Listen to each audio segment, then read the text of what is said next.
सुप्रभात छात्रों। पिछले वीडियो में हमने वृंद के दोहे पढ़े थे।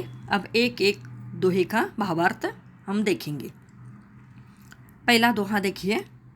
सरस्वती के भंडार की बड़ी अपूर्व बात, जो खर्चे त्यों त्यों बढ़े, बिन खर्चे घटी जात।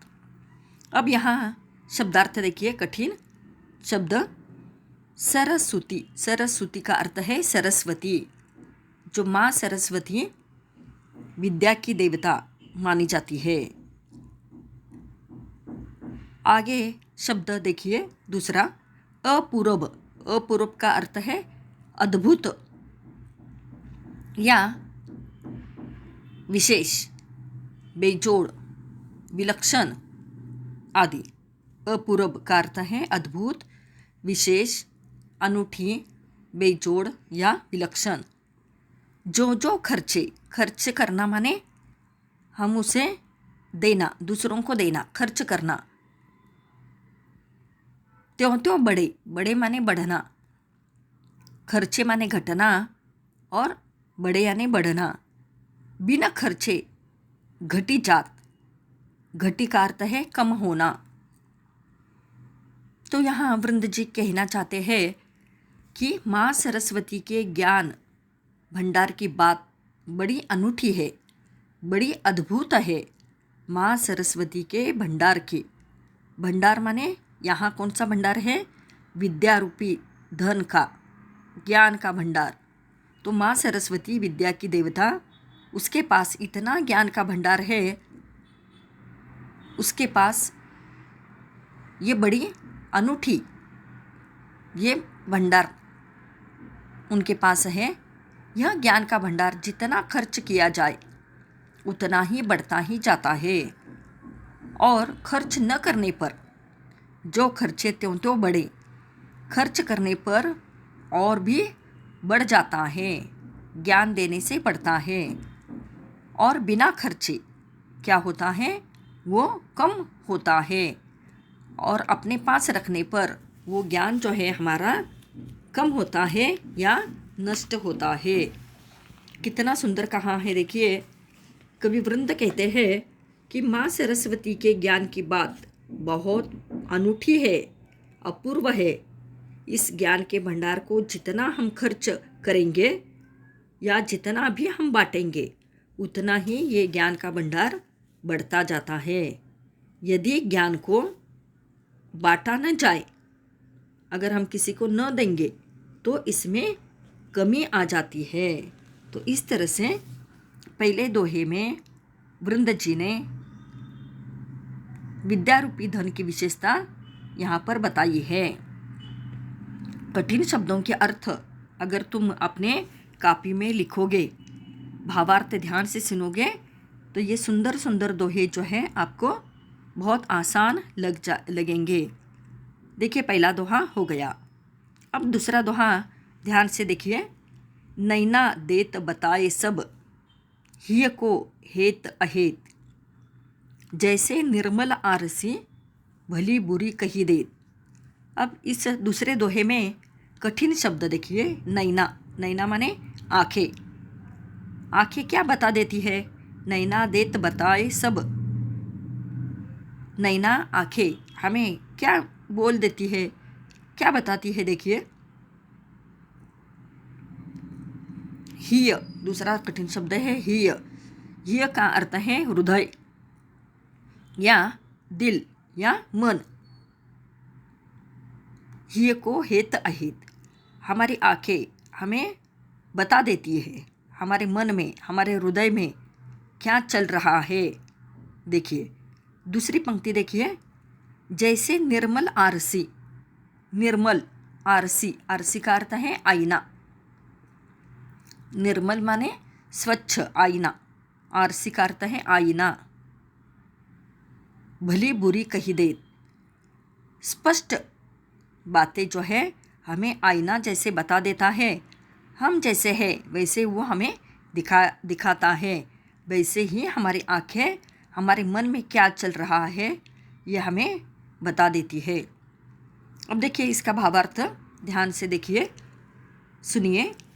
हमारी आंखें मन की सारी अच्छी बुरी बातों को व्यक्त कर देती है। स्वच्छ आईना जैसे अच्छे बुरे को बताता है, वैसे ही आंखें भी एक दर्पण की तरह।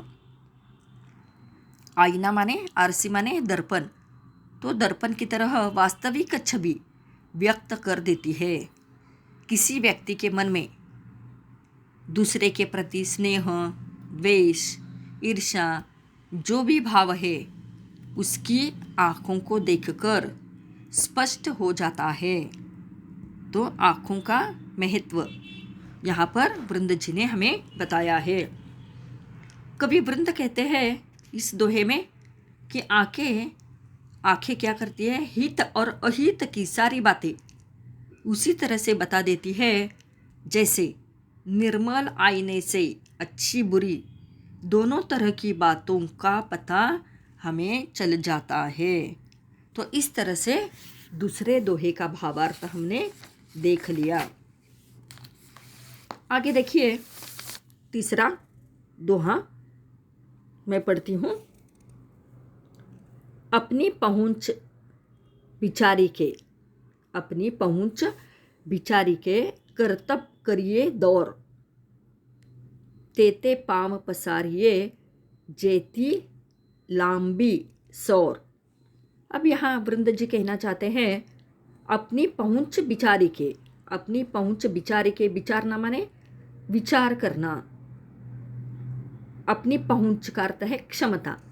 अपनी क्षमता से ज़्यादा हमें अपने जीवन में कार्य नहीं करने चाहिए। कर्तव्य, कर्तव्य का अर्थ है कार्य।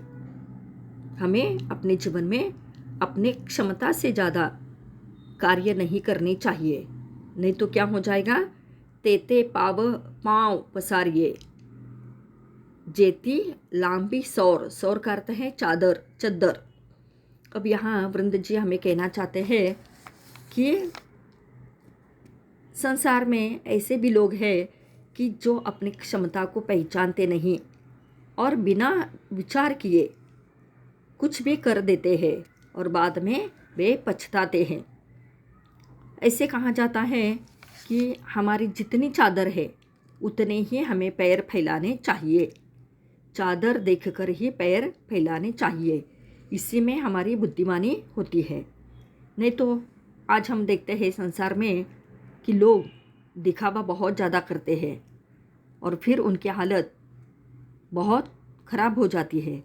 जैसे ऐसे कहा जाता है, देखिए, आमदनी अठन्नी खर्चा रुपया, कमाते तो कुछ नहीं और खर्च ही ज़्यादा करते हैं और बाद में वे लोग क्या करते हैं, पछताते हैं। तो इसी तरह से वृंद जी कहते हैं कि व्यक्ति को पहले अपने सामर्थ्य को पहचानना चाहिए, अपनी पहुंच और क्षमता के अनुसार ही कार्य करना चाहिए। हमें उतने ही पाँव फैलाने चाहिए जितनी लंबी हमारी चादर हो। अर्थात सामर्थ्य का सही आकलन किए बिना लक्ष्य साधना असंभव है। तो इसी तरह से वृंद जी कहते हैं कि हमारी क्षमता जितनी हो उसी के अनुसार हमें अपने कार्य का फैलाव भी करना चाहिए। कवि उदाहरण देते हुए कहते हैं कि हमारी चादर की लंबाई जितनी हो हमें उतने ही पाँव फैलाने चाहिए। यदि हम ऐसा नहीं करते तो हम अपना कार्य पूरा नहीं कर सकते। तो इस तरह से कवि यहाँ इस दोहे में कहना चाहते हैं कि अपने जीवन में हमें अपनी क्षमता जो है पहचाननी चाहिए। तो इस तरह से तीसरे दोहे का भावार्थ हमने देखा। अब आगे भाग तीसरा में हम आगे चौथा जो दोहा है उसका भावार्थ देखेंगे। धन्यवाद।